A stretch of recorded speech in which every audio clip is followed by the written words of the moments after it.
Hello दोस्तों, स्वागत है आपका हमारे इस YouTube चैनल में जिसका नाम है ECM रिपेयरिंग। और इसमें आपने हमारे पुराने भी कुछ वीडियोस देखे हैं, 2-3 वीडियोस हमने अपलोड किए हैं।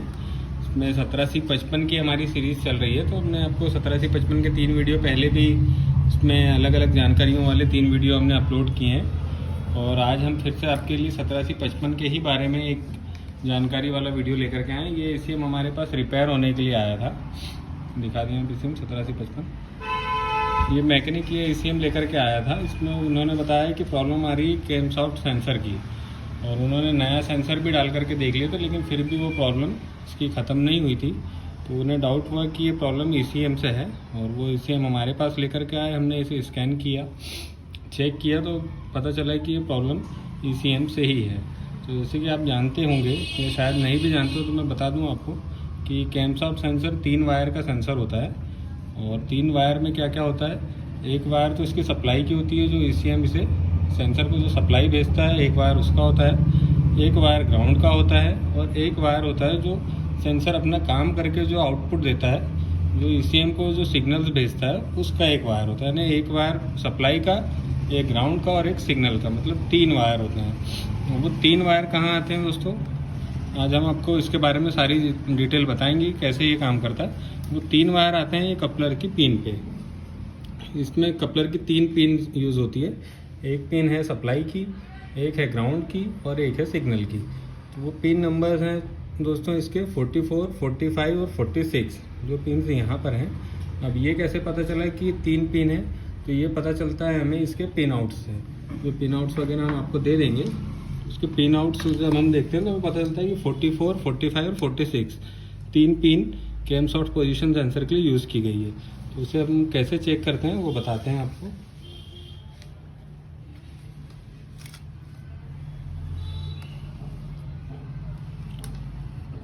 देखिए दोस्तों, इसे हमने आपको बताया 44, 45 और 46 3 पिन है। तो इसमें सबसे पहले हम देखेंगे ग्राउंड की पिन कौन सी है। तो जैसे कि ये है इसका 44, 45, 46, 47, 48, 49, 50। तो हम कंटिन्यूटी देखेंगे। ये ग्राउंड के साथ हमने एक प्रॉप जो है ग्राउंड पे लगा रखी है, और ये हमने लगाया 44 पे।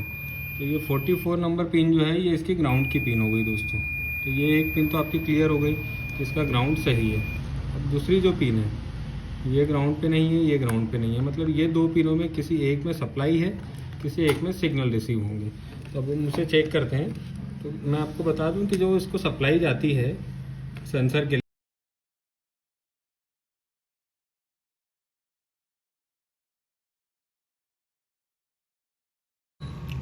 तो एक पिन तो हमने आपकी क्लियर कर दी कि 44 नंबर पिन जो है, 44 नंबर पिन वो ग्राउंड की पिन है।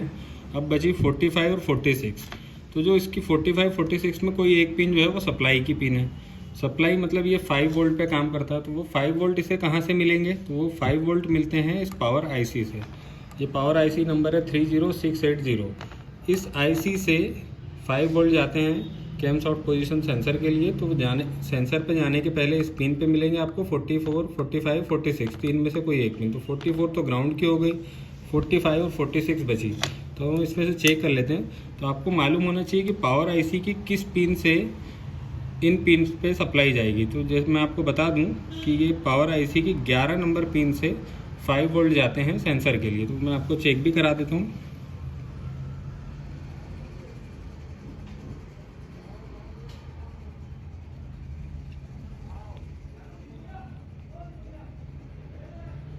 देखिए लगभग हमने 11 नंबर पिन पे लगा दिया है, और ये चेक कर रहे हैं हम।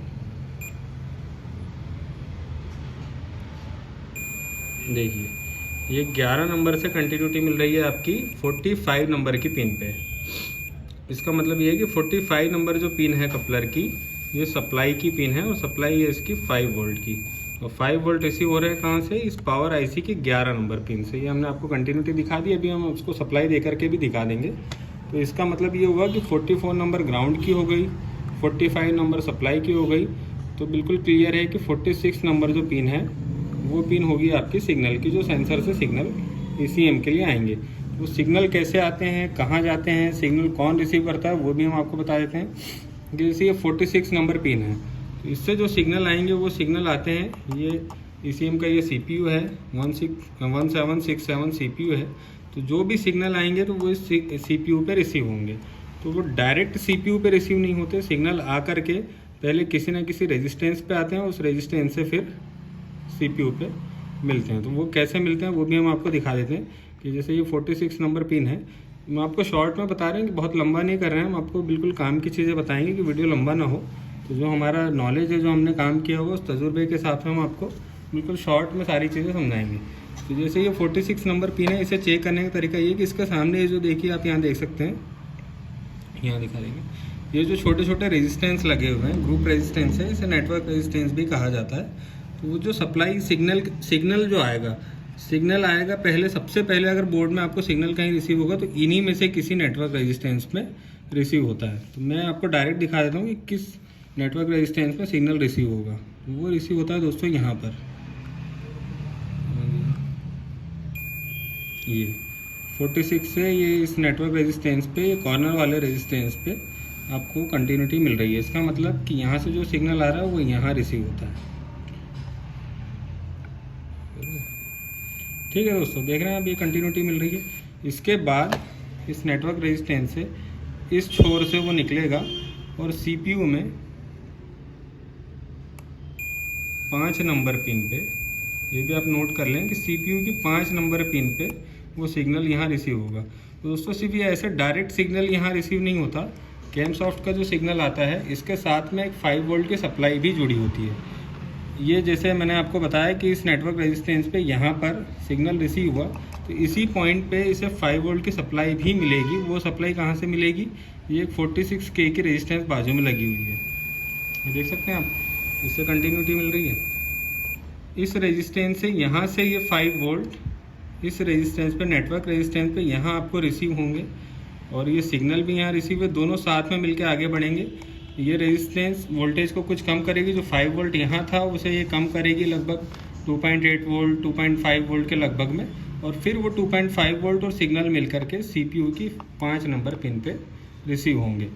अब इसमें दिक्कत वाली बात ये रहती है कि इसमें प्रॉब्लम क्या आती है। तो आप जब भी ऐसी कोई प्रॉब्लम हो, कैमसॉफ्ट पोजीशन सेंसर के कोड आ रहे हो, तो आप ये चेक कर सकते हैं कि इसके 44 नंबर पिन जो है वो ग्राउंड से कनेक्ट है या नहीं, ओपन तो नहीं हो गई। दूसरी चीज़ ये कि इसकी जो 45 नंबर की पिन है, जिसमें 5 वोल्ट सप्लाई मिलनी होती है इस पावर IC से, तो आप यहाँ से पावर IC की 11 नंबर पिन से इसकी 45 पिन पे कंटिन्यूटी चेक कर सकते हैं कि यहाँ कहीं बीच में ट्रैक कट तो नहीं गए हैं। अगर ट्रैक सही, ये कंटिन्यूटी आ रही है, तो आप सप्लाई देकर देखेंगे कि यहाँ से 5 वोल्ट निकल रहा है या नहीं, इस पिन पे 5 वोल्ट आपको मिल रहा है या नहीं। अगर ये 5 वोल्ट आपको यहाँ रिसीव हो रहा है, ग्राउंड भी सही है, तो फिर बात आती है सिग्नल की।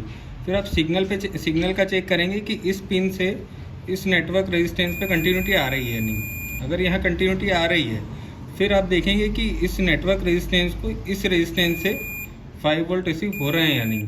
अमूमन ये होता है कि नेटवर्क रेजिस्टेंस या फिर ये रेजिस्टेंस, इन दोनों में से कोई एक रेजिस्टेंस ख़राब हो जाती है, जिसकी वजह से या तो इसे 5 वोल्ट नहीं मिल पाते हैं, या फिर ये रेजिस्टेंस ख़राब होने के बाद क्या करती है कि जैसे यहाँ से 5 वोल्ट रिसीव हुए, तो इसका काम है कि इस वोल्टेज को कम करना है, 2.8 वोल्ट 2.5 वोल्ट के लगभग करती है। अगर ये रेजिस्टेंस ख़राब हो गई तो वो उसे कम नहीं करेगी, या फिर अगर इसकी वैल्यूज़ बढ़ गई तो बहुत ज़्यादा कम कर देगी।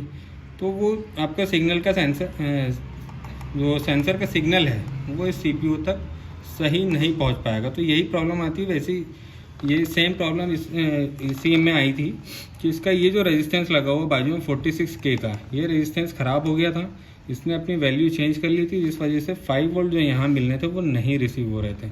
वो 5 वोल्ट नहीं रिसीव होने की वजह से सिग्नल CPU तक नहीं पहुंच रहा था। और जब सिग्नल CPU तक नहीं पहुंचेगा तो ये अपनी आगे की कमांड एक्चुएटर्स को नहीं दे सकता। इसीलिए कैमसॉफ्ट पोजीशन सेंसर का इसमें सिग्नल आ रहा था, हमने सारी चीज़ें चेक की तो हमें ये रेजिस्टेंस ख़राब मिला, जिसे हमने चेंज कर दिया है। तो हम आपको दिखा देते हैं इसे सप्लाई दे करके कि इसमें कहाँ कहाँ क्या क्या सप्लाई होती है। तो आप जैसे देख सकते हैं कि हमने कनेक्शन तो पहले ऑलरेडी कर रखे हैं। ये हमने कैन बॉक्स से इसे सप्लाई दे दी है, इसके हमने कनेक्शन कर दिए हैं। अब मैं आपको कैन बॉक्स ऑन करके भी दिखा देता हूँ। हमने इसका पावर ऑन किया, हमने इग्निशन ऑन किया।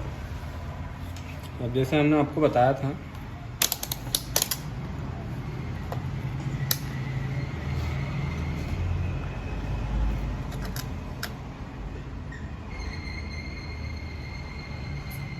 यहाँ क्लियर दिख जाए सभी को।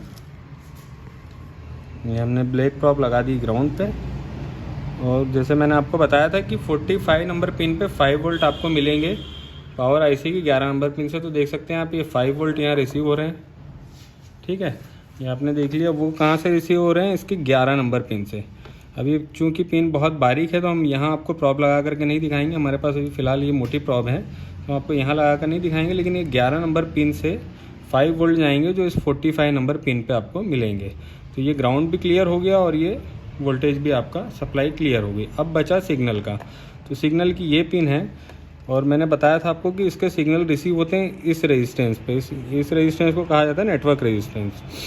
इस नेटवर्क रेजिस्टेंस के कॉर्नर पे आपको यहाँ आप चेक कर सकते हैं, मैंने आपको बताया था यहाँ 5 वोल्ट मिलेंगे, और वो 5 वोल्ट कहाँ से मिलेंगे, इस रेजिस्टेंस से। ये जो बाजू में 46K की रेजिस्टेंस लगी, इस रेजिस्टेंस से यहाँ 5 वोल्ट आपको रिसीव होंगे। ये जो रिसीव हो रहे हैं आप देख सकते हैं मल्टीमीटर में, ये 5 वोल्ट रिसीव हो रहे हैं आपको यहाँ से, इस रेजिस्टेंस से। अगर ये रेजिस्टेंस आपकी ख़राब हो गई या इसने अपने वैल्यू तब्दील कर ली, चेंज कर ली, तो ये 5 वोल्ट यहाँ रिसीव नहीं होंगे। अब ये 5 वोल्ट यहाँ रिसीव नहीं होंगे तो ये जो यहाँ पे 2.2, 2.3 वोल्ट, 2.4 वोल्ट, 2.5 वोल्ट मिलता है, ये आपको नहीं मिलेगा।